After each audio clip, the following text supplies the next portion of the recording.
22 भौतिक सृष्टि के तत्वों की गणना। इस अध्याय में प्राकृतिक तत्वों की गणना एवं उनका वर्गीकरण किया गया है। पुरुष तथा स्त्री प्रकृति का अंतर बतलाया गया है और जन्म मृत्यु का वर्णन किया गया है। भौतिक तत्वों के विषय में अनेक मत हैं, किंतु यह मतांतर जो कि माया के प्रभाव से है, तर्कहीन नहीं है। प्रकृति के सारे तत्व सर्वत्र विद्यमान है। अतएव जिन विद्वानों ने भगवान को माया शक्ति को स्वीकार किया है, वे अनेक प्रकार के सिद्धांत प्रस्तावित कर सकते हैं। उनके पारस्परिक विरोधी तर्कों का मूल कारण ईश्वर की दुर्लक्ष्य माया है।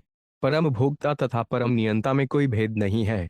उनमें किसी अंतर की पूर्व कल्पना व्यर्थ है। सामान्य ज्ञान भौतिक प्रकृति का केवल गुण है, आत्मा का नहीं है। भौतिक प्रकृति के कच्चे माल को उसकी विभिन्न अवस्थाओं के अनुसार अभेद किया जाता है। सत्वगुण में इसे ज्ञान कहते हैं, रजोगुण में क्रिया और तमोगुण में अज्ञान कहते हैं। भगवान का दूसरा नाम काल है और भौतिक लिप्सा का अन्य नाम सूत्र या महत तत्व है।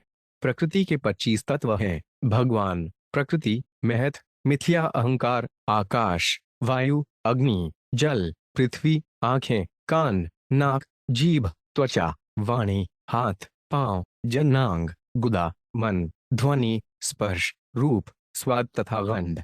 अव्यक्त परम पुरुष प्रकृति पर केवल दृष्टिपात करता है। तब प्रकृति जो भगवान के नियंत्रण में है, कारण कार्य का रूप धारण करती है और भौतिक जगत के सृजन, पालन तथा संहार का कार्य संपन्न करती है। यद्यपि ऊपरी दृष्टि से पुरुष तथा प्रकृति अभिन्न लगते हैं, किंतु उनमें अंतर तो होता ही है। भौतिक सृष्टि प्रकृति के गुणों से उत्पन्न होती है और इसका गुण है विकार। जीव, जो कि भगवान से शत्रु भाव रखते हैं, अपने भौतिक कार्य के माध्यम से नाना प्रकार के शरीर धारण करते और त्यागते रहते हैं। किंतु जो लोग माया द्वारा मोहित होकर आत्मा से अनजान रहते जाते हैं, वे इसे नहीं समझते। मन सकाम कर्म की भावना से पूरित होने के कारण इंद्रियों को एक शरीर से दूसरे शरीर में ले जाता है और आत्मा उसी के पीछे चलता रहता है। इतने पर भी इंद्रिय तृप्ति में लीन रहने से मनुष्य अपने विगत जीवन को स्मरण नहीं रख पाता। शरीर में 9 अवस्थाएं होती हैं, जो प्रकृति के गुणों की संगति से आती हैं। ये हैं गर्भाधान, गर्भवृद्धि, जन्म, बाल्यावस्था, युवावस्था, प्रौढ़ावस्था, मध्यावस्था, वृद्धावस्था तथा मृत्यु। अपने पिता की मृत्यु तथा अपने पुत्र के जन्म से मनुष्य अपने शरीर के उत्थान पतन के विषय में आसानी से समझ सकता है। आत्मा, जो कि दृष्टा है, इस शरीर से भिन्न है, किंतु सही तथ्यों की जानकारी न होने से जीव इंद्रिय तृप्ति के विषयों से उलझकर भौतिक जगत के चक्र में अपना गंतव्य प्राप्त करता है। इस तरह जीव भौतिक कार्य के वशीभूत होकर निरंतर भटकता रहता है। सत्वगुण की प्रधानता होने पर वह साधु या देवता के रूप में जन्म लेता है, रजोगुण की प्रधानता होने पर असुरों या मनुष्यों के रूप में और तमोगुण की प्रधानता होने पर भूत प्रेतों या पशुओं की योनि में भटकता रहता है। आत्मा कभी भी इंद्रिय विषयों के भोग में लिप्त नहीं होता, प्रत्युत इंद्रियां ही यह कार्य करती हैं। इसलिए जीव को इंद्रिय तृप्ति के आनंदों की कोई वास्तविक आवश्यकता नहीं पड़ती। जिन लोगों ने भगवान के चरण कमलों की शरण ले रखी है और जो उनकी दिव्य सेवा में समर्पित रहते हैं, ऐसे शांत पुरुषों के अतिरिक्त सारे लोग, यहाँ तक कि तथाकथित विद्वान पंडित भी सर्वशक्तिमान प्रकृति द्वारा अनिवार्य रूप से पराजित हो जाते हैं। श्री दद्धव खवाच कति तत्वानि विश्वेश सड़ख्या तांगुष भी प्रभो नवैकादश पगत्रीण यात्वमे शुश्रूम। 1 केचित् षड्निवष्टि प्राहुर परे पर्णविष्टि सप्तैके नवंबर षट् केचित् चत्वारे एकादशाप्रे केचित् सप्तदश प्राहु षोडशके त्रयोदश। 2 एतावत्वन् हि सड्ख्यानां ऋष्यो यद्विवक्षया गायन्ति पृथ गायुष्मन् हृदन्नो वक्तुमैसि। 3 उद्धव ने पूछा, हे प्रभु, हे ब्रह्मांड के स्वामी, ऋषियों ने सृष्टि के तत्वों की कितनी संख्या बतलाई है? मैंने आपके मुख से कुल 28 का वर्णन सुना है। ईश्वर, जीवात्मा, महत तत्व, मिथ्या अहंकार, 5 स्थूल तत्व, 10 इंद्रियां, मन, 5 सूक्ष्म इंद्रिय विषय तथा 3 गुण। किंतु कुछ विद्वान 26 तत्व बतलाते हैं, जबकि अन्य लोग इनकी संख्या 25 या 7, 9, 6, 4 या 11 और कुछ लोग 17, 16 या 13 बतलाते हैं। जब ये ऋषि ऐसे विविध प्रकारों से सर्जक तत्वों की गणना कर रहे थे, तो उनके मनों में क्या था? है परम शाश्वत, कृपा करके मुझे यह बतलाएं। तात्पर्य: पिछले अध्याय में श्री कृष्ण ने यह भली भांति समझाया है कि वैदिक ज्ञान इंद्रिय तृप्ति के लिए न होकर भौतिक बंधन से मोक्ष के लिए होता है। अब उद्धव बीच में कुछ प्रश्न पूछ रहे हैं जिनके उत्तर मिलने ही चाहिए ताकि मोक्ष का मार्ग साफ हो जाए। ऐतिहासिक दृष्टि से विभिन्न दार्शनिकों ने भौतिक तत्वों की सही संख्या के बारे में, विशिष्ट बाह्य पदार्थों के होने न होने के बारे में तथा आत्मा के अस्तित्व के बारे में असहमति व्यक्त को है। वेदों के ज्ञानकांड अनुभाग का उद्देश्य भौतिक जगत के नाशेष ज्ञान तथा दिव्य तत्व के रूप में आत्मा के ज्ञान द्वारा मोक्ष प्राप्त कराना है। अंततः परमेश्वर सभी तत्वों के ऊपर हैं और वे अपनी निजी शक्ति से उनको धारण करते हैं। उद्धव विभिन्न ऋषियों की कार्यप्रणालियों को संख्या के द्वारा बताते हुए सर्वप्रथम भगवान का मत प्रस्तुत करते हैं। इस संबंध में आयुष्पन्न शब्द महत्वपूर्ण है। क्योंकि भगवान कृष्ण शाश्वत हैं, अतएव उन्हें भूत, वर्तमान तथा भविष्य का पूरा पूरा ज्ञान रहता है और इस तरह वे आदि तथा सर्वोच्च दार्शनिक हैं। श्रील विश्वनाथ चक्रवर्ती ठाकुर के अनुसार उद्धव द्वारा उल्लिखित विविध वैशेषिक विधियां परस्पर विरोधी नहीं हैं, क्योंकि वे एक ही सत्य के कोटि निर्धारण की पृथक पृथक विधियां हैं।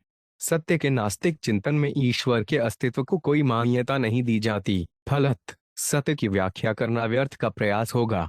भगवान स्वयं ही विभिन्न जीवों को सत्य के बारे में भिन्न भिन्न प्रकारों से सोचने तथा बोलने की शक्ति प्रदान करते हैं, किंतु वास्तविक सत्य तो साक्षात भगवान हैं, जो अब श्री उद्धव से बोलेंगे।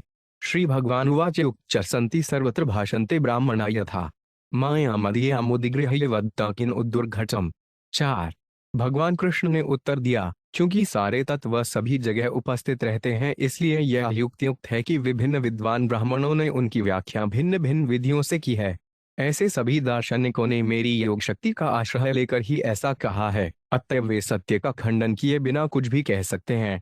तात्पर्य: इस श्लोक में संति सर्वत्र से यह सूचित होता है कि सारे भौतिक तत्व एक दूसरे के भीतर स्थूल तथा सूक्ष्म रूपों में पाए जाते हैं, इसलिए असंख्य प्रकारों से उनका कोटि निर्धारण करके वर्णन किया जा सकता है।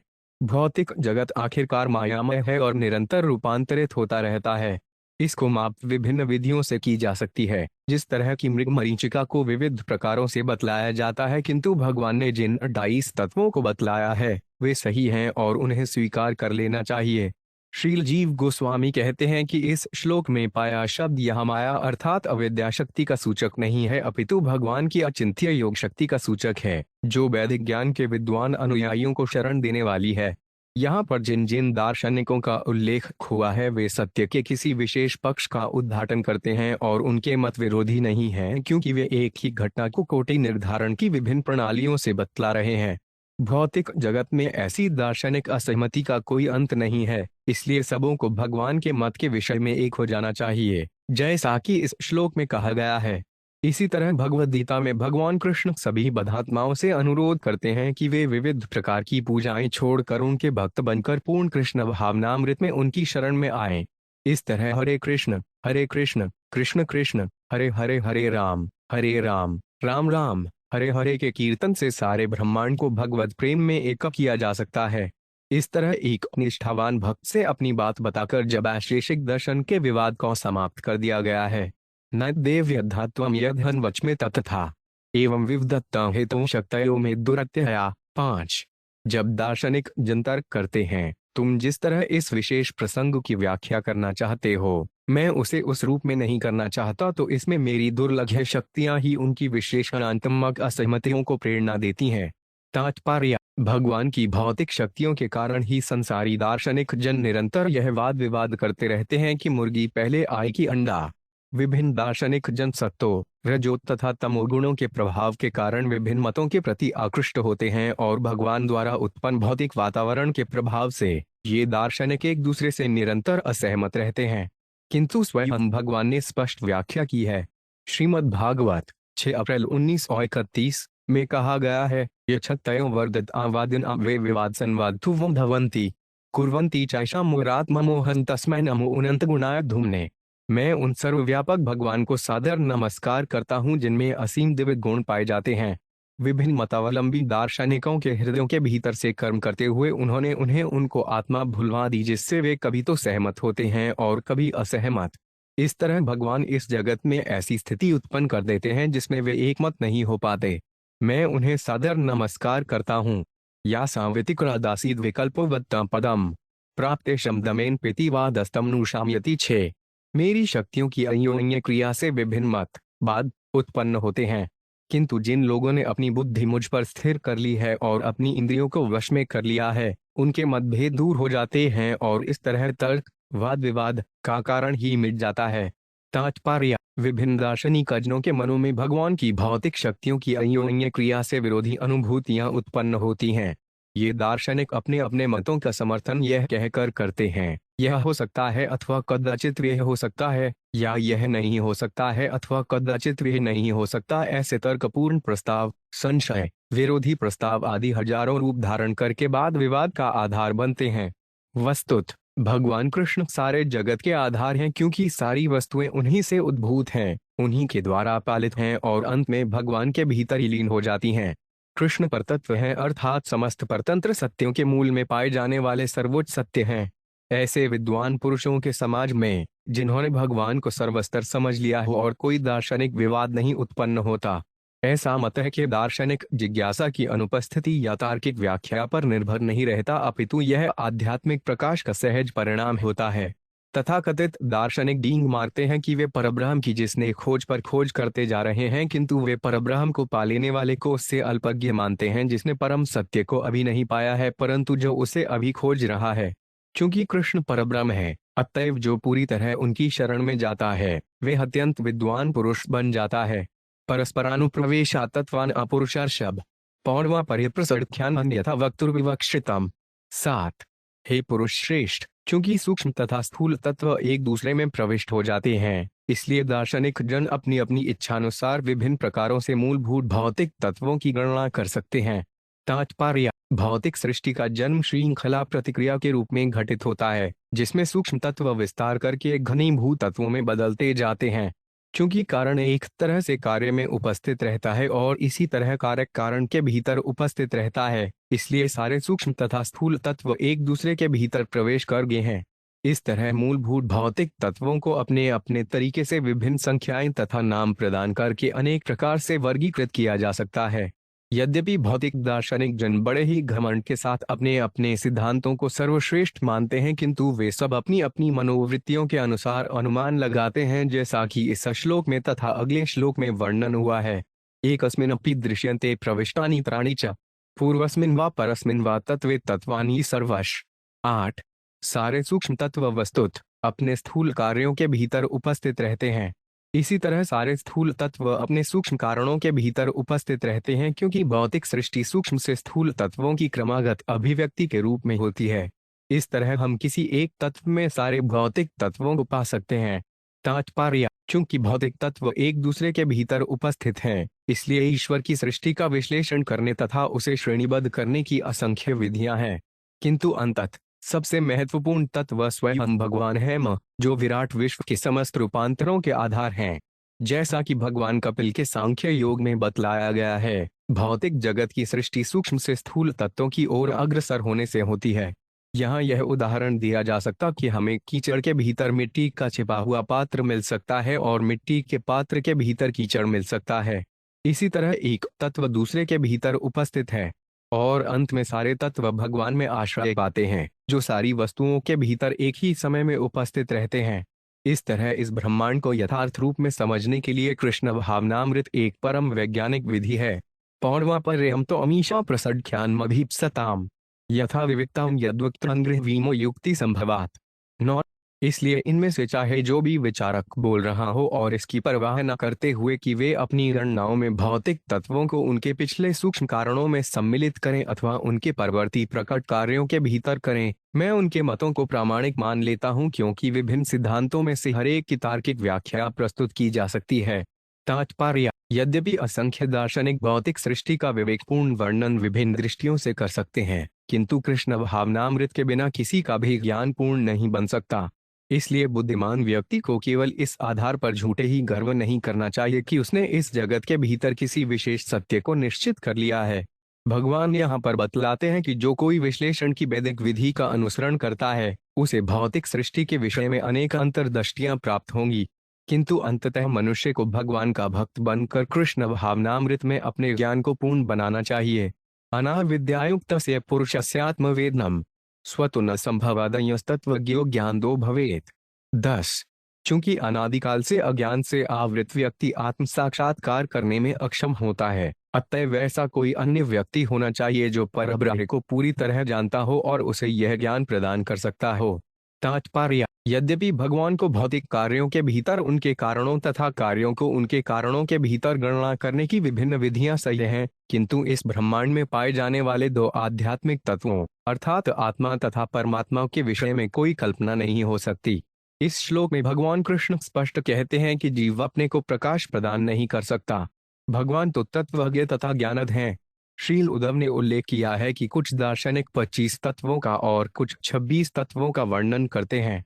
इनमें अंतर यह है कि 26 तत्वों में आत्मा तथा परमात्मा कृष्ण को पृथक कोटि है, जबकि 25 तत्वों के समर्थक जीव तत्व तथा विष्णु तत्व की दो कोटियों को एक में मिला देते हैं और भगवान की सर्वश्रेष्ठता को छुपा लेते हैं। प्रकृति के 3 गुणों पर आधारित ज्ञान कभी दिव्य पद को प्राप्त नहीं कर सकता, जहां पर भगवान रूप, रंग, स्वाद, संगीतमय ध्वनि, प्रेमालाप, माधुर्य, कुशाश्रत आध्यात्मिक विविधताओं के परम भोक्ता हैं। संसारी दार्शनिक भौतिक भोग तथा भौतिक वैराग्य के बीच उछल कूद मचाते रहते हैं। वे परब्रह्म की मायावाद, निर्विशेष अनुभूति के शिकार होने के कारण भगवान को शरण प्राप्त नहीं कर सकते, अतएव वे उन्हें समझ नहीं पाते। चूंकि मूर्ख निर्विशेष दार्शनिक जन अपने को सर्वोच्च मानते हैं, इसलिए वे यह समझ ही नहीं पाते कि भक्ति को आध्यात्मिक पद प्राप्त रहता है।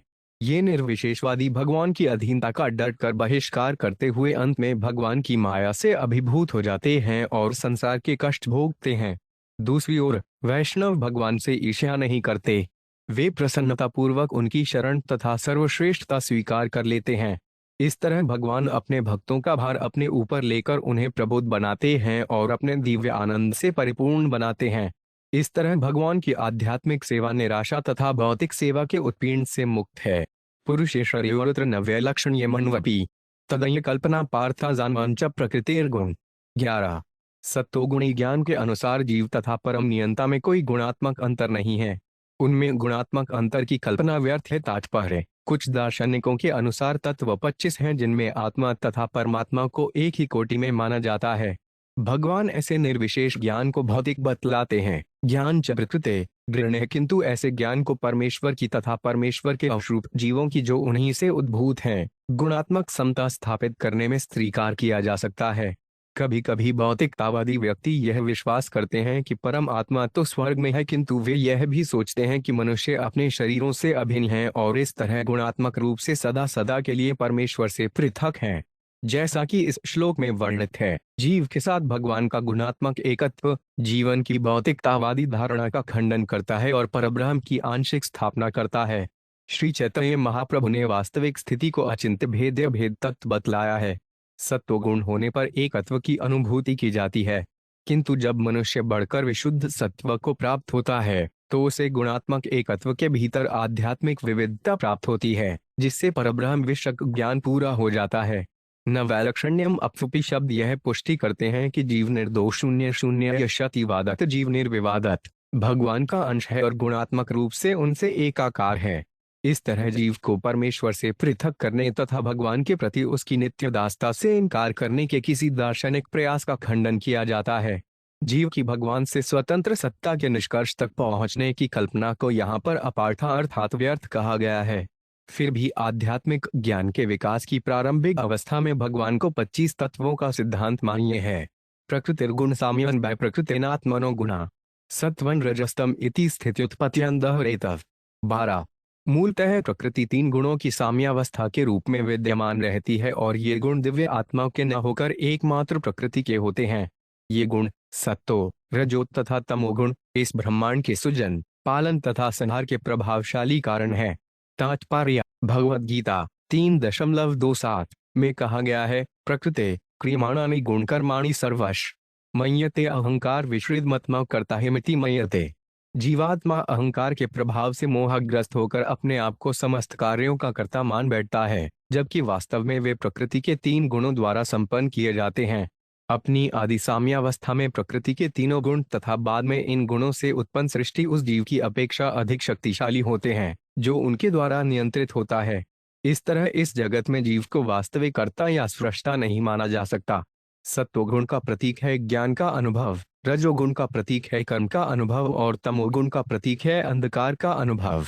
ज्ञान कर्म तथा अंधकार के इन गुणों का दिव्य आत्मा से कोई असली संबंध नहीं होता, क्योंकि आत्मा सच्चिदानंद स्वरूप के गुण प्रदर्शित करता है। संधिनी, संवित तथा वादिनी शक्तियां, भौतिक गुणों की भगवधाम में कोई पहुंच नहीं है, जिसके अनंत वातावरण में रहने के लिए जीव है। सत्वन ज्ञानवान रज कर्म तमो 5 ज्ञान में होशियते गुण व्यतिकर काल स्वभाव सूत्रमेव चर 13। इस जगत में सत्वगुण को ज्ञान, रजोगुण को सकाम कर्म तथा तमोगुण को अज्ञान माना जाता है। काल को भौतिक गुणों की क्षुब्ध अंतःक्रिया के रूप में देखा जाता है और आदि सूत्र अर्थमय तत्व से समग्र कार्य की मनोवृत्ति प्रकट होती है। तात्पर्य, भौतिक तत्वों को पारस्परिक क्रिया के लिए जो प्रोत्साहन है, वही काल की अग्रगामी चाल है। काल के बीतने से गर्भ में भ्रूण बढ़ता है, धीरे धीरे बाहर आता है, फिर बढ़ता है, प्रतिफल उत्पन्न करता है, क्षीण होता है तथा मर जाता है। यह सब काल के प्रभाव से होता है। काल की अनुपस्थिति में तत्व परस्पर क्रिया नहीं करते, अपितु प्रधान के रूप में निष्क्रिय बने रहते हैं। कृष्ण भौतिक जगत की मूलभूत कोटियों की स्थापना कर रहे हैं, जिससे मनुष्य भगवान की सृष्टि का अनुमान लगा सकें। यदि कोटियों को संक्षिप्त न किया गया होता तो विश्लेषण तथा अनुभूतिकरण असंभव होते, क्योंकि भगवान की शक्ति अनंत है। यद्यपि भौतिक तत्वों के आधारभूत विभागों में अनेक विभाग हैं, किंतु आत्मा को सदैव एक पृथक दिव्य तत्व माना जाता है, जो ईश्वर के धाम में निवास के लिए बनाया गया है। पुरुष प्रकृतिर्व्यक्त में हिडारो नभोड नीलाय ज्योतिराप क्षित्रिति तत्वायुक्तानि में नवंबर 14। मैं नौ मूल तत्वों का वर्णन भोक्ता आत्मा, प्रकृति, महत तत्व की आदि अभिव्यक्ति, मिथ्या अहंकार, आकाश, वायु, अग्नि, जल तथा पृथ्वी के रूप में कर चुका हूँ। तात्पर्य, प्रकृति प्रारंभ में अव्यक्त रहती है, किंतु बाद में यह तत्व रूप में प्रकट होती है। यद्यपि जीव पुरुष या भोक्ता है, किंतु जिस वास्तविक विधि से वह भोग कर सकता है, वह भगवान की दिव्य इंद्रियों को प्रसन्न करने में है, जिस तरह की हाथ आमाशय को भोजन देकर स्वयं भोजन करता है। भौतिक प्रकृति के भीतर जीव भगवान के प्रति अपनी अधीनता को भूलकर मिथ्या भोक्ता बन जाता है। इस तरह जीव तथा परमात्मा के साथ भौतिक तत्वों का क्रमबद्ध विश्लेषण यह दिखाने के लिए किया जाता है कि बद्ध जीव की वास्तविक स्वाभाविक स्थिति प्रकृति से परे है। श्रोत्रत्व दर्शन प्राणोजिदलेति ज्ञान शक्तय वाक्पाणि उपस्थपायवड्री कर्माण यद्रोभ्यान मने 15।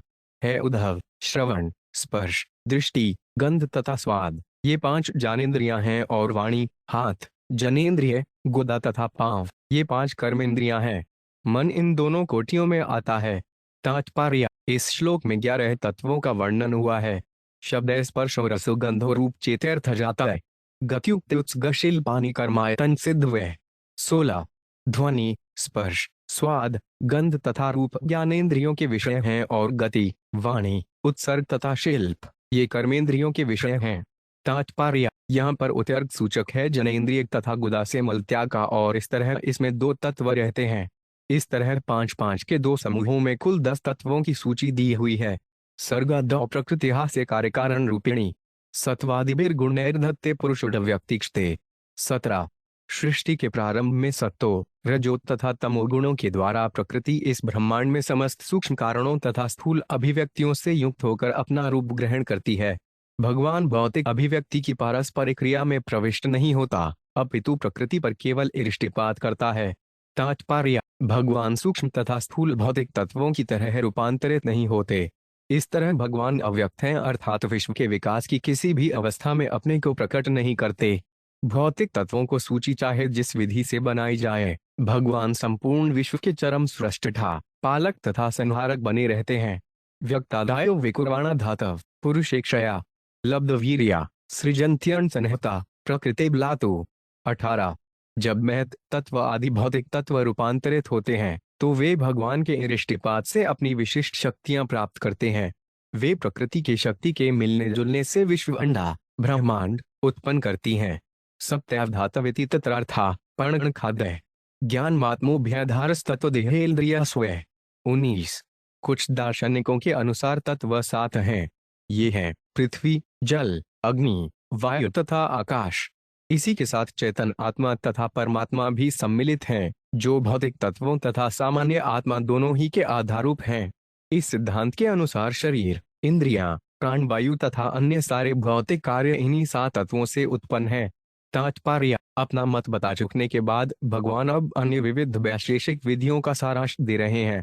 घटित्यत्रापि भूतानि पर्णषष्ठ पर पुमान तैर्युडत आत्मसंभूत सुग्रीवन संपाविशत। 20। अन्य दार्शनिकों का कहना है कि तत्व 6 हैं। 5 तो भौतिक तत्व पृथ्वी, जल, अग्नि, वायु तथा आकाश हैं तथा छठा तत्व भगवान है। वही भगवान जो अपने से निकले हुए तत्वों से युक्त होकर इस ब्रह्मांड की सृष्टि करते हैं और तब स्वयं हम उसके भीतर प्रवेश करते हैं। तात्पर्य। श्रील श्रीधर स्वामी कहते हैं कि इस दर्शन के अनुसार साधारण जीव को परमात्मा की कोटि में सम्मिलित किया जाता है। इस तरह यह सिद्धांत एकमात्र भगवान को तथा 5 भौतिक तत्वों को स्वीकार करता है। चत्वारि त्रेति तत्रापि तेज आपो 5 नमात्मन जाता ने तैरिद्वन जाता उन जन्मा व्यविन खलु। 21। कुछ दार्शनिक 4 मूलभूत तत्वों की उपस्थिति का अनुमोदन करते हैं, जिनमें से अग्नि, जल तथा पृथ्वी। ये 3 तत्व एक चौथे तत्व आत्मा से उद्भूत हैं। एक बार अस्तित्व में आने पर ये तत्व विराट जगत उत्पन्न करते हैं, जिसमें सारा भौतिक सृजन होता है। सड़ख्याने सप्तर्ष के भूत मात्रेन्द्रियाणि च पर्णपलैलाक मनसा आत्मा सप्तर्षः परितः। 22। कुछ लोग 17 मूलभूत तत्वों के अस्तित्व की गणना करते हैं। ये हैं 5 स्थूल तत्व, 5 चेंद्रिय विषय, 5 ज्ञानेन्द्रियां, मन तथा 17वां आत्मा। तद्योषसङ्ख्याने आत्मैव मन उच्यते। भूतेन्द्रियाणि पंचलैव मन आत्मा त्रयोदश। 23। 16 तत्वों की गणना करने पर पिछले सिद्धांत से केवल इतना ही अंतर होता है कि आत्मा की पहचान मन से कर ली जाती है। यदि हम 5 भौतिक तत्वों, 5 चेंद्रियों, मन, आत्मा तथा परमेश्वर की कल्पना करें तो तत्वों की संख्या 13 होती है। तात्पर्य। 13 तत्वों वाले सिद्धांत में स्वाद, गंध, रूप, स्पर्श तथा ध्वनि इन इंद्रिय विषयों को इंद्रियों तथा भौतिक पदार्थ की पारस्परिक क्रिया का प्रतिफल माना जाता है। एकादशत्व आत्मा स महाभूतेन्द्रियाणि च अष्टौ प्रकृत्यश्चैव पुरुषश्च नवेत्यथ। 24। 11 की गणना में आत्मा, स्थूल तत्व तथा इंद्रियां आती हैं। 8 स्थूल तथा सूक्ष्म तत्वों के साथ परमेश्वर को मिलाने पर 9 की संख्या हो जाती है। इति नाना प्रसङ्ख्यान्वन्तत्वानां ऋषिभिः कृतम् सर्वज्ञाय युक्तिमत्वाद् विदुषा किं शोभनम्। 25। इस तरह दार्शनिकों ने भौतिक तत्वों का विश्लेषण अनेक प्रकारों से किया है। उनके सारे प्रस्ताव युक्तियुक्त हैं, क्योंकि उन्हें पर्याप्त तर्क के साथ प्रस्तुत किया गया है। निस्संदेह ऐसी तार्किक प्रखरता की आशा वास्तविक विद्वानों से ही की जाती है। तात्पर्य। असंख्य प्रखर दार्शनिकों द्वारा इस भौतिक जगत की विवेचना असंख्य विधियों से की जा चुकी है, किंतु निष्कर्ष एक भगवान वासुदेव ही निकलता है। महत्वाकांक्षी दार्शनिकों को विचार चना अपनी बुद्धि की प्रखरता दिखलाने में बहुमूल्य समय नहीं गंवाना चाहिए, क्योंकि अब विवेचना के लिए कुछ भी शेष नहीं रह गया। मनुष्य को परब्रह्म परम तत्व भगवान श्री कृष्ण को शरण ग्रहण करनी चाहिए और अपनी नित्य चेतना का उद्घाटन करना चाहिए। श्री जधव ख्वाच प्रकृति पुरुषात्म विलक्षण और अयोन्यापाश्रयात् कृष्ण दशते न भेदातयो प्रकृत लक्ष्यते आत्मा प्रकृतिश्च तथात्मनि। 26। श्री उद्धव ने पूछा, हे कृष्ण, यद्यपि स्वभाव से प्रकृति तथा जीव भिन्न है, किंतु उनमें कोई अंतर नहीं दिखता, क्योंकि वे एक दूसरे के भीतर निवास करते पाए जाते हैं। इस तरह आत्मा प्रकृति के भीतर और प्रकृति आत्मा के भीतर प्रतीत होती है। तात्पर्य। श्री उद्धव यहाँ पर उस संशय को व्यक्त कर रहे हैं जो सामान्य बद्ध जीव के हृदय में उठता है। यद्यपि वैदिक शास्त्र घोषित करते हैं कि भौतिक शरीर प्रकृति के गुणों का नश्वर ताना बाना है, किंतु शरीर के भीतर का जीव वस्तुतः शाश्वत आत्मा है। भगवद्गीता में भगवान ने घोषित किया है कि शरीर को निर्मित करने वाले भौतिक तत्व उनकी भिन्न शक्ति हैं, जबकि जीव पराचेतन शक्ति है। फिर भी बंध जीवन में शरीर तथा बंधात्मा एक दूसरे से विलग्न होने वाले तथा अभिन्न प्रतीत होते हैं, क्योंकि जीव माता के गर्भ में प्रवेश करता है और क्रमश बढ़ते हुए विकसित शरीर के रूप में बाहर आता है। अतएव ऐसा लगता है कि आत्मा भौतिक प्रकृति में गहरा प्रविष्ट कर गया है। इसी तरह आत्मा की पहचान भौतिक शरीर के रूप में करने से शरीर आत्मा की चेतना में गहरा प्रवेश करता प्रतीत होता है। इससे भी जो बड़ी बात है वह यह कि शरीर आत्मा के बिना नहीं रह सकता। इस पारस्परिक निर्भरता के कारण शरीर तथा आत्मा का अंतर धूमिल पड़ जाता है। इसीलिए श्री उद्धव इस विषय को स्पष्ट करने के लिए भगवान से प्रश्न पूछते हैं। एवं में पुंडरीकाक्ष महांत संशय हृदय छेतु महसी सर्वज्ञ वचोभिर्नय नैपुण्य। 27। है कमलयन कृष्ण, हे सर्वज्ञ, कृपया आप अपने उन शब्दों से मेरे हृदय के इस महान संशय को छिन्न भिन्न कर दे जो आपकी परम तर्क पटुता को दिखलाने वाले हैं। तात्पर्य: श्री उद्धव भगवान कृष्ण से अनुरोध कर रहे हैं कि वे शरीर तथा आत्मा के अंतर को स्पष्ट करें। त्वतो ज्ञान हि जीवान प्रमोशस्तेन प्रशक्तितः त्वपेवात्म माया गति वेथ न चापर। 28। आपसे ही जीवों का ज्ञान उदय होता है और आपकी शक्ति से वह ज्ञान चला जाता है। निसंदेह आपके अतिरिक्त अन्य कोई व्यक्ति आपकी माया के असली स्वभाव को नहीं जान सकता। तात्पर्य: भगवद गीता में कहा गया है, मत्तः स्फुरति मुझी से स्मृति, ज्ञान तथा विस्मृति उत्पन्न होती है। मनुष्य को भगवान की अहेतु की कृपा होने पर ज्ञान प्राप्त होता है और भगवान की माया शक्ति से वही ज्ञान जाता रहता है और वह मनुष्य अज्ञान में लीन हो जाता है। जो लोग माया द्वारा मोहित हैं, वे शरीर तथा आत्मा के अंतर को नहीं समझ सकते। अतएव इस मायामय आवरण को हटाने के लिए उन्हें भगवान से सुनना चाहिए। श्री भगवान वाच: प्रकृति पुरुषनेति विकल्प पुरुषर्षभ एप वैकारिक सर्गो गुण व्यतिक्रात्मक। 29। भगवान ने कहा, हे पुरुष श्रेष्ठ, प्रकृति तथा इसका भोक्ता स्पष्ट रूप से पृथक पृथक हैं। यह व्यक्त सृष्टि प्रकृति के गुणों के विक्षोभ पर आधारित होने के कारण निरंतर रूपांतरित होती रहती है। तात्पर्य: पुरुष शब्द जीव तथा सर्वोपरि व्यक्ति अर्थात परमेश्वर का भी सूचक है। भौतिक प्रकृति परिवर्तनशील होने से द्वैत से पूर्ण है, जबकि भगवान एक तथा सर्वोच्च है। भौतिक प्रकृति अपने स्नष्टा, पालक तथा सन्निहिता पर आश्रित है, किंतु भगवान पूर्णतया आत्मनिर्भर तथा स्वतंत्र हैं। इसी तरह प्रकृति अचेतन तथा जड़ है, जिसमें आत्मचेतनता का अभाव है, किंतु परमेश्वर आत्मनिर्भर एवं सर्वज्ञ है। जीव भगवान की नित्यता, आनंद तथा ज्ञान में हाथ बटाता है और वे प्रकृति से सर्वथा भिन्न भी है। सर्ग शब्द यहाँ पर शरीर के भौतिक मिश्रण का सूचक है, जो जीव को आच्छादित करता है। शरीर में निरंतर परिवर्तन होता रहता है, अतः वह जीव से सर्वथा भिन्न है, जो शाश्वत एक रहता आ रहा है। दिव्य भगवधाम में सृजन, पालन तथा संहार को लेकर कोई संघर्ष या विक्षोभ नहीं होता, जैसा कि भौतिक जगत में देखा जाता है। वहां पर सारी विविधता कृष्ण भावनामृत के दिव्य प्रेमपूर्ण अनुभव में विवेचित की जाती है, जो कि आत्मा की स्वाभाविक स्थिति है।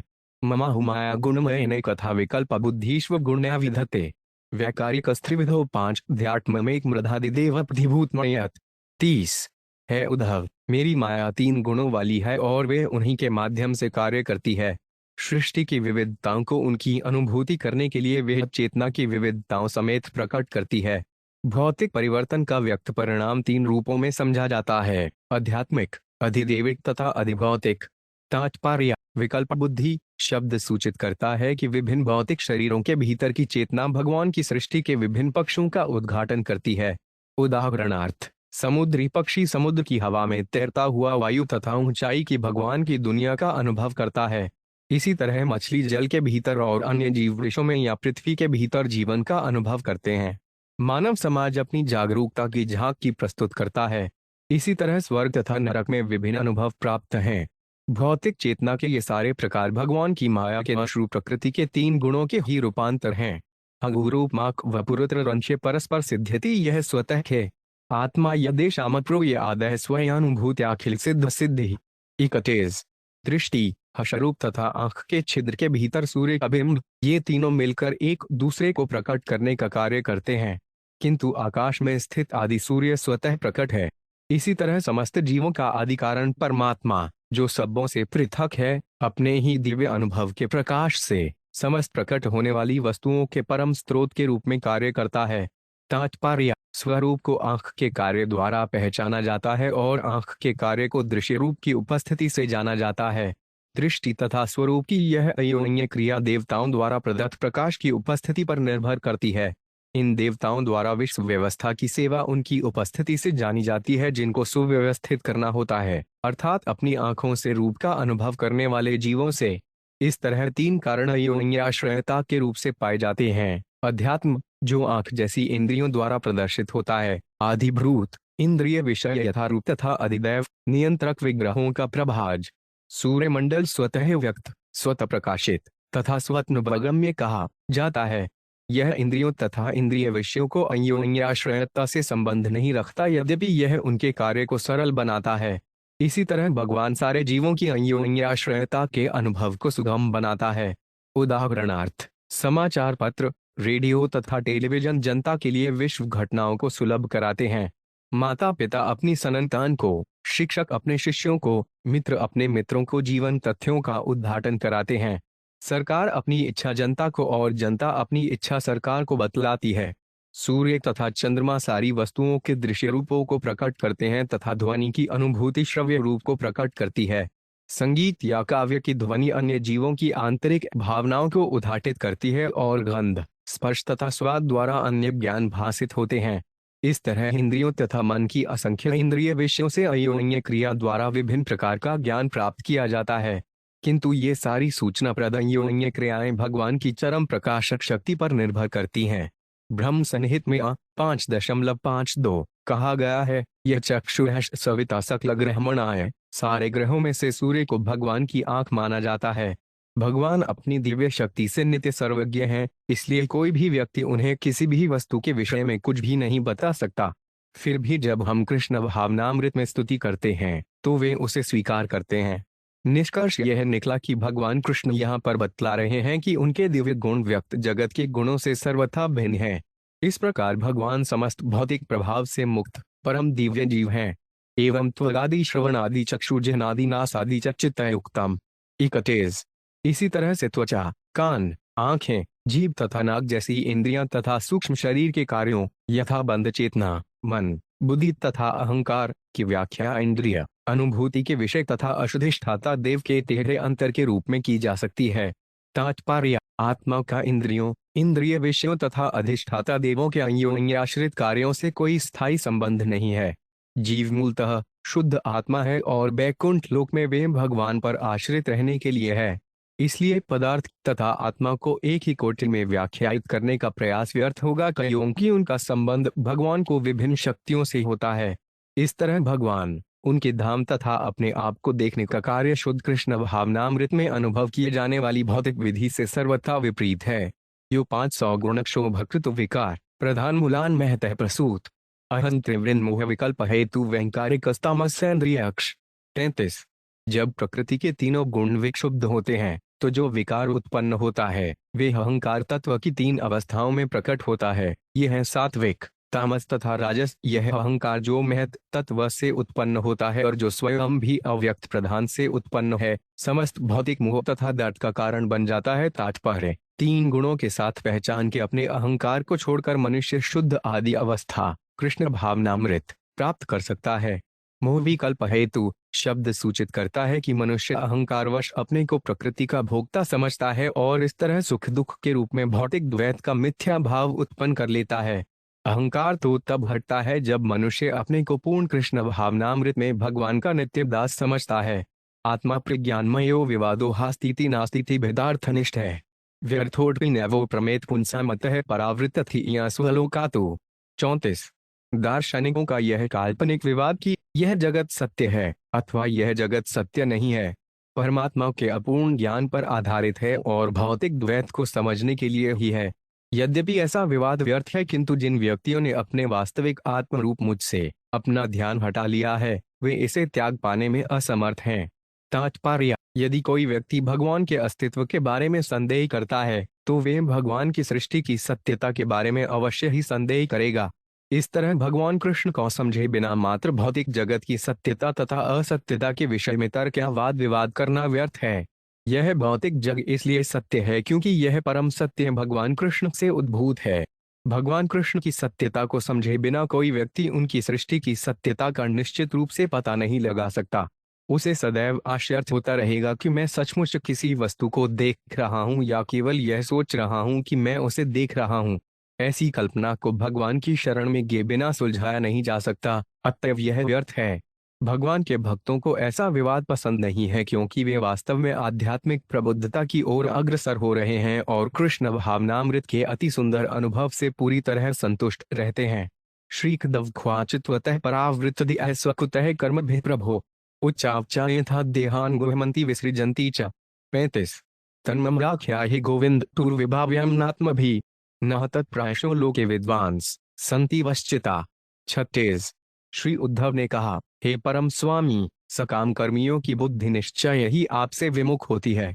अतः कृपा करके यह बतलाएं कि ऐसे लोग किस तरह अपने भौतिकतावादी कार्यों से उच्च तथा निम्न शरीर ग्रहण करते हैं और फिर उनका त्याग करते हैं। हे गोविंद, यह विषय मूर्खों की समझ में आने वाला नहीं है। वे इस जगत में माया से ठगे जाने पर भी इस तथ्य से अवगत नहीं हो पाते। तात्पर्य: ईश विज्ञान को, जिसमें उन लोगों के निषेधात्मक परिणामों का वर्णन सम्मिलित है जो भगवान का साथ अपना शाश्वत संबंध भूल गए हैं, समझे बिना कोई बुद्धिमान नहीं माना जा सकता। ऐसे कई तथाकथित बुद्धिमान लोग हैं, किंतु वे अपने को अत्यंत बुद्धिमान समझने पर भी भगवान को परम बुद्धिमत्ता की शरण में नहीं लाते। इस तरह तीन गुणों के बीच अपने अपने पदों के अनुसार वे नाना प्रकार के दर्शन सिद्धांत गढ़ लेते हैं, किंतु उसी माया से उत्पन्न दर्शन सिद्धांत से प्रकृति के प्रभाव से कोई बच नहीं सकता। मोक्ष तो पूर्ण ज्ञान से प्राप्त किया जाता है, जो सीधे भगवद्धाम से आता है। भगवान कृष्ण तथा उनके अधिकार प्रदत्त प्रतिनिधियों से श्रवण करके मनुष्य आसानी से मोक्ष पा सकता है और भगवद्धाम जा सकता है। श्री भगवान वाच मन कर्म मनुनामिंद्रिये पदर्नभिर्युतम लोकालोकम प्रयात्यन्य आत्मा तद्निवर्ते। 37। भगवान कृष्ण ने कहा, मनुष्यों का भौतिक मन सकाम कर्मों के फल से निर्मित होता है। वह पांच इंद्रियों के साथ एक शरीर से दूसरे शरीर में विचरण करता है। यद्यपि आत्मा मन से भिन्न है, किंतु वे उसका अनुगमन करता है। ध्यान मनो पांच नु विषयान् दष्टान्वानुश्रुतानथ उद्यत सिद्ध कर्म तंत्र स्मृतिस्तद्नुशाम्यति। 38। सकाम कर्मों के फलों से बंधा हुआ मन सदैव उन इंद्रिय विषयों का ध्यान करता है जो इस जगत में दिखते हैं और उन विषयों का भी जो वैदिक विद्वानों से सुने जाते हैं। फलस्वरूप मन अपनी अनुभूति की वस्तुओं के साथ उत्पन्न और विनष्ट होता प्रतीत होता है। इस तरह भूत तथा भविष्य में अंतर करने की इसकी क्षमता जाती रहती है। तात्पर्य: यह प्रश्न किया जा सकता है कि किस तरह सूक्ष्म शरीर अथवा मन एक शरीर से अपना संबंध तोड़कर दूसरे शरीर में प्रवेश करता है। भौतिक शरीरों में इस तरह का प्रवेश तथा उनका परित्याग जन्म तथा मृत्यु कहलाते हैं। मनुष्य अपनी वर्तमान इंद्रियों का उपयोग इस जगत की दृश्य वस्तुओं, सुंदरियों, बड़े बड़े महलों इत्यादि के बारे में ध्यान करने में करता है और इसी तरह वह वेदों में वर्णित स्वर्गलोक का दिवा स्वप्न देखता है। मृत्यु होने पर मन ऐसी अनुभव की जाने वाली वस्तुओं से विलग होकर नवीन शरीर में प्रवेश करता है, जहां उसे नए इंद्रिय विषयों का अनुभव होता है। जब मन पूरी तरह बदल जाता है तो उसकी पूर्व मनोवृत्ति समाप्त हो जाती है और जिस तरह नया मन बनता है उसे भी भूल जाता है। यद्यपि मन वही होता है, किंतु भिन्न तरीके से अनुभव करता है। बद्धजीव भौतिक अनुभवों के निरंतर प्रवाह से, जिसमें प्रत्यक्ष अनुभूति तथा इस जगत के विषयों का अमूर्त चिंतन मिला रहता है, अभिभूत होता है। इस तरह वह ईश्वर से अपने संबंध की दिव्य स्मृति को भुला बैठता है। ज्यों ही वह अपनी पहचान इस जगत से करने लगता है, त्यों ही वह अपनी नित्य पहचान भूल जाता है और माया द्वारा उत्पन्न मिथ्या अहंकार के वशीभूत हो जाता है। विषयाभिनिवेशेन नात्मान्यत् स्मरेत् पुन जंतोर में कसचिद हेतुर्मुत्युरत्यंत विस्मृति। 39। जब जीव वर्तमान शरीर से दूसरे शरीर में जाता है जो उसके अपने कर्म से उत्पन्न होता है, तो वह नए शरीर की आनंदप्रद तथा पीड़ादायक अनुभूतियों में लीन हो जाता है और पहले वाले शरीर के अनुभव को पूरी तरह भूल जाता है। इस तरह से पूर्व भौतिक पहचान की पूर्ण विस्मृति, जो किसी न किसी बहाने उत्पन्न होती है, मृत्यु कहलाती है। तात्पर्य: अपने कर्म के अनुसार मनुष्य सुंदर, धनी या शक्तिशाली शरीर प्राप्त कर सकता है या फिर अत्यंत गहित जीवन दशा को प्राप्त हो सकता है। जीव स्वर्ग या नरक में जन्म लेकर अपने अहंकार की पहचान इस नए शरीर से पूरी तरह करने लगता है और नए शरीर के हर्ष, भय, ऐश्वर्य या कष्ट में लीन हो जाने से पहले वाले शरीर के अनुभवों को पूरी तरह भूल जाता है। मृत्यु तब होती है जब भौतिक शरीर का निर्धारित कर्म समाप्त हो जाता है। चूंकि शरीर विशेष का कर्म समाप्त हो जाता है, अतएव वह मन पर प्रभाव नहीं डाल सकता। इस तरह मनुष्य अपने पहले के शरीर को भूल जाता है। नया शरीर प्रकृति द्वारा सूजित होता है ताकि मनुष्य अनुभव कर सके कि उसका कर्म अभी भी प्रभावशाली है। फलस्वरूप मनुष्य की सारी चेतना उस के वर्तमान शरीर में लीन हो जाती है, जिससे वह अपने विगत कर्मों के फलों का पूरी तरह अनुभव कर सके। चूंकि जीव अपनी मिथ्या पहचान शरीर से करता है, अतएव शारीरिक मृत्यु को आत्मा की मृत्यु मान लिया जाता है। किंतु वास्तव में आत्मा शाश्वत है, जिसका न तो सृजन होता है न संहार। आत्म साक्षात्कार का यह विश्लेषणात्मक ज्ञान कृष्ण भावनामृत में सहज ही ज्ञेय बन जाता है। जम त्वात्मत्या पुंस सर्वभावेन भूरिड विषय स्वीकृत प्राहुर्धा स्वप्नम नोरथ। 40। है परमदानी उन्नव, जिसे जन्म कहा जाता है, वह नवीन शरीर के साथ मनुष्य की पूर्ण पहचान ही है।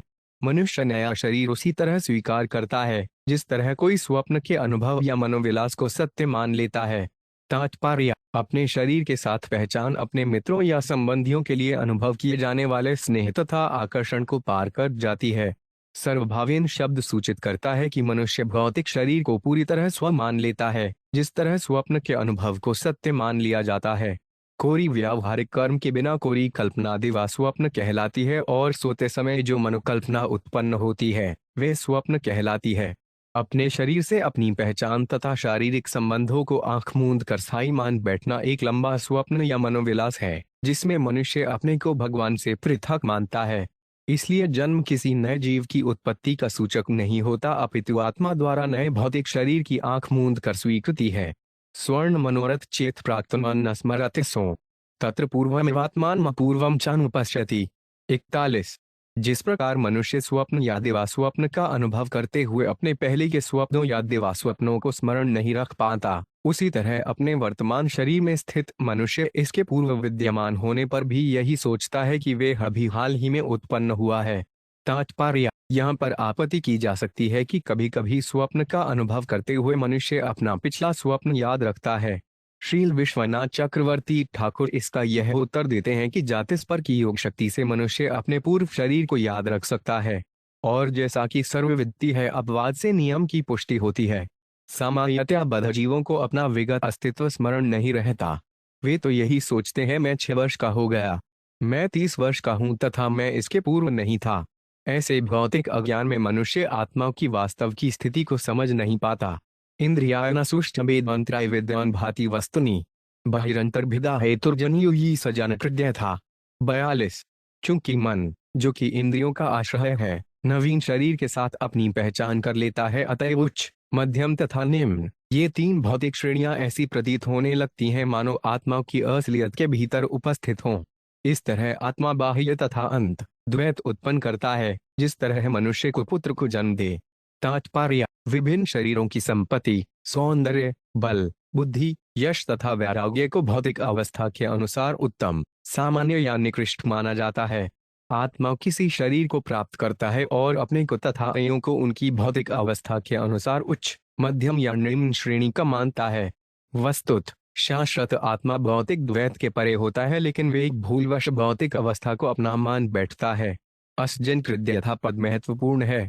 स्वभाव से पिता शांत हो सकता है, किंतु यदि उसका पुत्र किसी विपत्ति में फंस जाता है तो पिता को बाध्य होकर उसे छुड़ाना पड़ता है और अपने पुत्र के शत्रुओं को परिवार का शत्रु मानना पड़ता है। इस तरह को पुत्र अपने पिता को झंझट में डाल देता है। इसी प्रकार से आत्मा के समक्ष कोई अपनी स्वाभाविक समस्या नहीं रहती, किंतु शरीर के साथ झूठी पहचान करने से आत्मा शरीर के सुख दुख में फंस जाता है। इस श्लोक के साथ भगवान शरीर तथा आत्मा विषयक अपनी व्याख्या का सार समाहार करते हैं। नित्य दहाड़ भूतानि भवन्ति न भवन्ति च कालेन लक्ष्यवेगेन सूक्ष्मत्वातन दश्यते। 43। हे उद्धव, भौतिक शरीर काल के अदृश्य तीव्र वेग से निरंतर उत्पत्ति तथा विनाश को प्राप्त होते रहते हैं। सूक्ष्म प्रकृति होने से एक औल को कोई देख नहीं पाता। अधार्निशा स्रोतसा च फलान अवा वनस्पते तथैव सर्वभूतान अवयोवस्थादय कृता। 44। समस्त भौतिक शरीरों के रूपांतर की विभिन्न अवस्थाएं उसी तरह बदलती रहती हैं जिस तरह दीपक की लौ, नदी की धारा या वृक्ष के फल बदलते रहते हैं। तात्पर्य: दीपक की लौ कभी तेज होती है तो कभी मंद होती है और अंत में बुझ जाती है। बहती हुई नदी को लहरें कभी उठती और कभी गिरती हैं, जिससे असंख्य आकार तथा नक्शे बनते हैं। वृक्ष में फल लगते हैं, बढ़ते हैं, पकते हैं, मीठे होते हैं और फिर सड़कर नष्ट हो जाते हैं। इसी तरह मनुष्य यह समझ सकता है कि उसके शरीर में निरंतर परिवर्तन होते रहते हैं और शरीर निश्चय ही बुढ़ापे, रोग तथा मृत्यु को प्राप्त होता रहता है। जीवन के विभिन्न कालों में शरीर में संभोग शक्ति, शारीरिक शक्ति, इच्छा, ज्ञान इत्यादि प्रकट होते हैं। ज्यों ज्यों शरीर पुराना पड़ता है, शारीरिक शक्ति शक्ति है, किंतु शरीर के इन परिवर्तनों के बावजूद भी ज्ञान में बढ़ोतरी हो सकती है। भौतिक जन्म तथा मृत्यु एक निश्चित कालखंड में होते हैं। भौतिक वस्तु का जन्म, उत्पत्ति या उत्पादन तुरंत ही भौतिक जगत में इस सूक्ष्म कालखंड से अपने को जोड़ लेता है। इस तरह इसका विनाश या मृत्यु अवश्यंभावी है। काल का अप्रत्याहत वेग इतनी सूक्ष्मता से आगे बढ़ता है कि केवल अत्यंत बुद्धिमान ही इसे देख पाता है। जिस तरह दीपक की लौ धीरे धीरे मंद पड़ती जाती है, जिस तरह गतिमान धाराएं नदी के भीतर बहती हैं, अथवा जिस तरह वृक्ष में फल धीरे धीरे पक जाता है, उसी तरह भौतिक शरीर अपरिहार्य मृत्यु के निकट पहुंचता रहता है। अतएव अपरिहार्य क्षण भंगुर शरीर और नित्य अपरिवर्तनशील आत्मा में भ्रम नहीं होना चाहिए। सोट 5 दीप डर निशा यद्वत खोत्सा तदिध्वन जलम। सोट 5 अंकुमानिति नृणाम ऋषा गिरधीम ऋषायुधाम। 45। यद्यपि दीपक प्रकाश में प्रकाश की असंख्य किरणों का सृजन, रूपांतर और क्षय होता रहता है, किंतु मोहग्रस्त व्यक्ति जब क्षण भर के लिए इस प्रकाश को देखता है तो वह यह झूठी बात कहेगा। यह दीपक का वही प्रकाश है जिस तरह प्रवाहित नदी के जल को जो निरंतर बहकर आगे बढ़ता जाता है, किसी एक बिंदु को देखकर कोई यह मिथ्या कहे यह नदी का वही जल है। इसी तरह यद्यपि मनुष्य का शरीर निरंतर परिवर्तित होता रहता है, किंतु जो लोग अपने जीवन को व्यर्थ गंवाते हैं वे झूठे ही यह सोचते और कहते हैं कि शरीर की प्रत्येक विशेष अवस्था उस व्यक्ति की असली पहचान है। तात्पर्य: यद्यपि मनुष्य कह सकता है कि यह दीपक का वही प्रकाश है, किंतु प्रतिक्षण असंख्य प्रकाश किरणें उत्पन्न होती, परिवर्तित होती और नष्ट होती रहती हैं। इसी तरह यद्यपि मनुष्य यह कह सकता है नदी का जल वही है, किंतु विभिन्न जल अणु निरंतर बहते जाते हैं। इसी तरह जब कोई किसी बालक से मिलता है तो वह शरीर की इस क्षणिक अवस्था को उस व्यक्ति की असली पहचान उस बालक के रूप में मान लेता है। इसी तरह वृद्ध शरीर को वह वृद्ध पुरुष मान बैठता है, किंतु तथ्य तो यह है कि मनुष्य का शरीर दीपक को लौ अथवा नदी के प्रवाह की तरह प्रकृति के जो भगवान को शक्ति है, गुणों का रूपांतर मात्र है। पुरुष की असली पहचान आत्मा है, जो कि कृष्ण का अंश है, किंतु इस श्लोक में भगवान कृष्ण यह सिद्ध करते हैं कि बद्ध जीव काल की सूक्ष्म गति को देखने या समझने में अक्षम है। मनुष्य भौतिक चेतना की स्थूल दृष्टि से काल रूपी भगवान द्वारा प्रेरित जगत के सूक्ष्म खंड को निश्चित नहीं कर पाता। इस श्लोक का मृषायुषाम शब्द उनको सूचित करता है जो भगवान के आदेशों को समझे बिना अपना समय अज्ञान में नष्ट करते हैं। ऐसे व्यक्ति शरीर को किसी भी अवस्था को शरीर के भीतर स्थित आत्मा की सही पहचान मान बैठते हैं, किंतु क्योंकि आत्मा में भौतिक परिवर्तन नहीं होते, अतः जब वे आत्मा भगवान की प्रेमा भक्ति के नित्य विविध आनंद में अपने को लगाता है तो उसे अज्ञान तथा कष्ट का और अधिक सामना नहीं करना पड़ता। मां स्वस्थ कर्म बीजेन जायते सो 5 अंपुमान प्रियते वामरो भ्रांत्या यथाग्निदारु संयुतः। 46। मनुष्य न तो पूर्व कर्म के बीच से जन्म लेता है, नहीं अमर होने के कारण मरता है। मोह के कारण जीव जन्म लेता तथा मरता प्रतीत होता है, जिस तरह काष्ठ के संसर्ग से अग्नि जलती और फिर बुझती प्रतीत होती है। तात्पर्य: यद्यपि इस संसार में अग्नि शाश्वत विद्यमान है, किंतु किसी लकड़ी के टुकड़े विशेष के संसर्ग में वह कभी दिखती है और कभी बुझती है। इसी तरह जीव शाश्वत है, किंतु विशिष्ट शरीर के संदर्भ में वह जन्म लेता और मरता है। इस तरह कर्मफल जीव पर भ्रामक कष्ट अथवा सुख लाते हैं, किंतु वे जीव के नित्य स्वभाव को अपने आप बदल लेने पर विवश नहीं करते। दूसरे शब्दों में कर्म मोह के चक्र को सूचित करता है, जिसमें एक भ्रामक कर्म से दूसरे का जन्म होता है। कृष्ण भावनामृत जीव को भगवान की प्रेमा भक्ति के दिव्य कार्यों में लगाकर कर्म के इस चक्र को रोक देता है। ऐसे कृष्ण भावनामृत से मनुष्य कर्मफल की मोहमयी जंजीर से बच सकता है। निषेक गर्भ जन्मानि बाल्य कौमार यौवनम वयोमध्यान जरा मृत्यु अवस्था स्तनोर्नव। 47। गर्भस्थापन, गर्भवृद्धि, जन्म, बाल्यावस्था, कुमारावस्था, युवावस्था, अथेड़ायु, बुढ़ापा तथा मृत्यु, ये शरीर की 9 अवस्थाएं हैं। एता मनोर्धमी रहन्यस्थोच्यावचास्तनु गुण सक्लब्धपादते क्वचित कश्चिज्हाति चर। 48। यद्यपि भौतिक शरीर आत्मा से भिन्न है, किंतु भौतिक संगति के कारण उत्पन्न अज्ञान से मनुष्य झूठे ही अपनी पहचान उच्च तथा निम्न शारीरिक अवस्थाओं से करता है। कभी कभी भाग्यशाली व्यक्ति ऐसी मनोकल्पना को त्यागने में समर्थ होता है। जिस व्यक्ति को भगवान की विशेष कृपा प्राप्त होती है, वे शारीरिक पहचान की मनोकल्पना को त्यागने में समर्थ होता है। इस तरह उसे जन्म मृत्यु के चक्र से छूट निकलने का अवसर प्राप्त हो जाता है। आत्मन पितृपुत्राभ्याम नुमेय भवाप्यय न भवाप्यय वस्तु नाम भिज्ञोद्य लक्षण। 49। अपने पिता या पितामह की मृत्यु से मनुष्य अपनी मृत्यु का अनुमान लगा सकता है और अपने पुत्र के जन्म से वह अपने जन्म की अवस्था समझ सकता है। इस तरह जो व्यक्ति यथार्थ रूप से भौतिक शरीरों की उत्पत्ति को समझ लेता है, वे हिंदू वेदों में नहीं पढ़ता। तात्पर्य: भगवान ने भौतिक शरीर की गर्भाधान, गर्भवृद्धि तथा जन्म से लेकर 9 अवस्थाओं का वर्णन किया है। यह तर्क किया जा सकता है कि जीव को अपने माता के गर्भ में रहने या अपने जन्म तथा शिशुपने का स्मरण नहीं रह सकता। इसीलिए भगवान यहाँ पर कहते हैं कि मनुष्य अपने पुत्र का अध्ययन करके शरीर की इन अवस्थाओं का अनुभव कर सकता है। इसी तरह अपने पिता, पितामह या प्रपितामह की मृत्यु के अनुभव से यह निश्चित प्रमाण मिलता है कि भौतिक शरीर मरता है, यद्यपि मनुष्य सदा जीवित रहने की आशा कर सकता है। इसीलिए गंभीर व्यक्ति आत्मा को शाश्वत मानकर और क्षणिक अविश्वसनीय शरीर की झूठी पहचान त्याग कर भगवान की भक्ति की शरण ग्रहण करता है। इस तरह वह जन्म मृत्यु के नकली आरोप से बच सकता है। तरो बीज विपाकाभ्यायो विद्वा जन्म संयम तरोर विलक्षणो दृष्टा एवं दृष्टा तनो पृथक 50।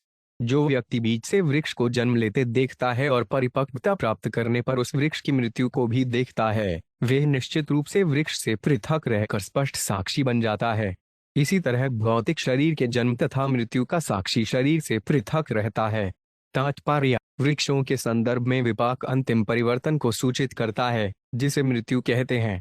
धान जैसे अन्य पौधों के प्रसंग में विशाख परिपक्वता का सूचक है और उसमें भी मृत्यु होती है।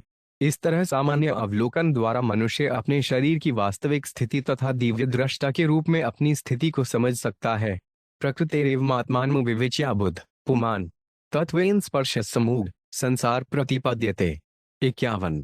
अज्ञानी व्यक्ति अपने को प्रकृति से लग न समझ पाने से प्रकृति को सत्य समझता है। इसके संपर्क से वह पूर्णतया मोहित हो जाता है और संसार चक्र में प्रवेश करता है। तात्पर्य: इसी तरह का श्लोक श्रीमद् भागवत में अन्यत्र 1.75 आ चुका है। यह सम्मोहितो जीव आत्मा न त्रिगुणात्मकम परो 5 ऊपी मनुत्नेर्थ तत्कृतं चाभिपद्यते। यद्यपि जीव 3 गुणों से परे है, किंतु इस महामाया के कारण वह अपने को भौतिक उपज मानता है और इसीलिए भौतिक कष्टों के फल भोगता है। सत्वसड्राशीन देवाज्यसासुरमानुषान तमसा भूतिरिक्तत्व भ्रामितो याति कर्मा भी। 52। अपने सकाम कर्म के कारण घूमने के लिए बाध्य हुआ बद्धात्मा सत्वगुण के संपर्क से ऋषियों या देवताओं के बीच जन्म लेता है। रजोगुण के संपर्क से वे असुर या मनुष्य बनता है और तमोगुण की संगति से वे भूत प्रेत या पशु जगत में जन्म लेता है। तात्पर्य: तिर्यकत्वम का अर्थ है पशुत्व, जिसमें सभी निम्न जीव योनियां जैसे जंगली जानवर, पक्षी, कीट, मछली, पौधे सम्मिलित हैं। नित्य तो गायतः पश्येत हैवानुकृतितान एवं बुद्धि गुणान पश्यन्नि हो 5 53। जिस तरह नाचते तथा गाते हुए व्यक्तियों को देखकर कोई व्यक्ति उनका अनुकरण करता है, उसी तरह आत्मा सकाम कर्मों का कर्ता नहीं होते हुए भी भौतिक बुद्धि द्वारा मोहित हो जाता है और उसके गुणों का अनुकरण करने के लिए बाध्य हो जाता है। तात्पर्य: कभी कभी लोग पेशेवर गवैयों तथा नर्तकों पर मुग्ध होकर उनकी तान तथा लयों का उनकी रोमांचक, विनोदपूर्ण एवं शौर्ययुक्त भावनाओं के साथ अपने मनों में अनुकरण करते हैं। वे रेडियो में सुनाई पड़ने वाले गीत गाते हैं और टेलीविजन या चित्रपटों या रंगमंचों पर देखे गए नृत्यों तथा नाटकीय क्रियाकलापों का अनुकरण करते हैं और इस तरह वे कलाकार के भावों तथा कला तक पहुंचते हैं। इसी तरह बंधात्मा भौतिक मन तथा बुद्धि के मनोरथों पर मुग्ध होता है और वे उसे आश्वस्त करते हैं कि वे भौतिक जगत का भोक्ता बन सकता है। इस तरह बंधात्मा भौतिक शरीर से पृथक होते हुए तथा कभी भी उसके कर्मों का कर्ता नहीं होते हुए भी अपने शरीर को भौतिक कार्यों में लगाता है, जिससे वह जन्म मृत्यु के चक्कर में फंस जाता है। मनुष्य को चाहिए कि भौतिक बुद्धि की अवैध योजनाओं को स्वीकार न करे, प्रत्युत वे भगवान की सेवा में अपने को पूर्णतया लगाए। यदाम्भसा प्रचलता तर्व 5 प्रचला इब चक्षुषा भ्राम्यमाणेन हृष्यते भ्रमतीव बहु। 54। यथा मनोर्थद्वयो विषयानुबमृषा स्वर्ण दृष्टाश्न दशाई तथा संसारात्मन। 57। है दशाई वंशज आत्मा का भौतिक जीवन, इंद्रिय तृप्ति का उसका अनुभव वास्तव में उसी तरह झूठा होता है जिस तरह क्षुब्ध जल में प्रतिबिंबित वृक्षों का हिलना डुलना या आंखों को चारों ओर घुमाने से पृथ्वी का घूमना या कल्पना अथवा स्वप्न का जगत होता है। तात्पर्य: जब क्षुब्ध जल में वृक्षों का प्रतिबिंब पड़ता है तो वे हिलते प्रतीत होते हैं। इसी तरह जब कोई व्यक्ति चल रही नाव में बैठा होता है तो किनारे के वृक्ष चलते हुए लगते हैं। जब हवा चलने से पानी में लहरें उत्पन्न होती हैं तो ऐसा प्रतीत होता है कि जल गतिशील है, किंतु वास्तव में वे हवा द्वारा गतिशील होता है।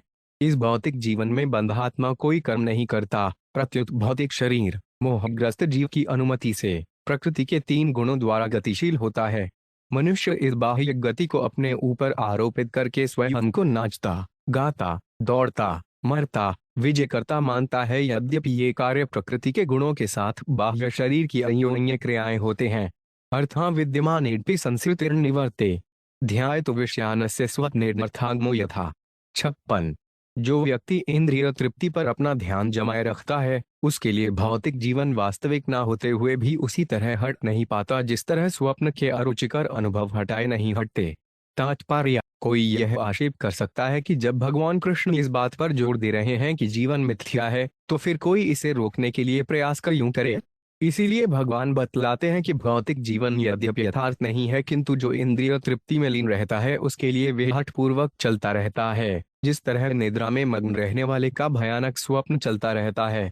अविद्यान शब्द का अर्थ यह है कि भौतिक जीवन ऐसी मनोकल्पना पर आधारित होता है जिसमें मनुष्य सोचता है कि मैं पुरुष हूँ, मैं स्त्री हूँ, मैं डॉक्टर हूँ, मैं सीनेटर हूँ, मैं झाड़ू लगाने वाला हूँ, आदि आदि। बद्धात्मा शरीर के साथ काल्पनिक पहचान के बल पर बड़े ही उत्साह के साथ कार्य करता जाता है। इस तरह यद्यपि आत्मा विद्यमान होता है तथा शरीर भी विद्यमान रहता है, किंतु शरीर के साथ झूठी पहचान का अस्तित्व नहीं रहता। मिथ्या विचार पर आधारित भौतिक जीवन का वास्तविक अस्तित्व नहीं होता।